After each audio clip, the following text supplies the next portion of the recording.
الآن في قوانين مفروضة، قد يعتدى عليك بالسب، بضرب، بقتل أحد أوليائك، بأكل أموالك. ماذا تفعل؟ تتركه ولا تشتكي عليه؟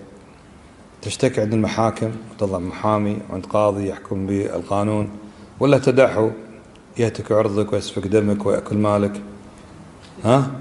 تشتكي لكن أنت مضطر إلى هذا. يعني أصلا لو علم الناس أنك أنت ما تشتكي تتسلطوا عليك. هذا ما يشتكي، خذ راحتك، خذ منه اللي تبي، ما يشتكي لأنه يعتقد أنه لو اشتكى قد تحاكم للطاغوت. هذا موجود، قلة من الناس لكن موجود. ما في شك أن المسلم يدفع عن نفسه ولو بحيوان من الحيوانات.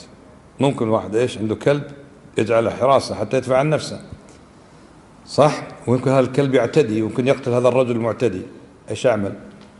انا بدافع عن نفسي، بحرس بيتي، فيضع حراسة على الحرث، على الماشية. فإذا أتى السارق ربما قام بالكلب وقتله، ما يستحق القتل، جاي يسرق شاة. طيب أنا أدافع عن نفسي.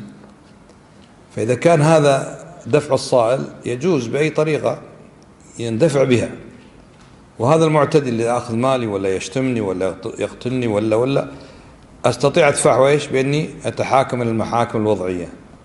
هب أنني في بلد أصلا ما هي مسلمة، يعني أنت مثلا جالس في بريطانيا للدراسة ولا التجارة ولا موظف في السفارة مثلا، يعتدي عليك واحد ولو كان مسلما ولو كان ملتحيا، هل من حقك تتصل بالشرطة البريطانية حتى يدافع عنك أو ليس من حقك؟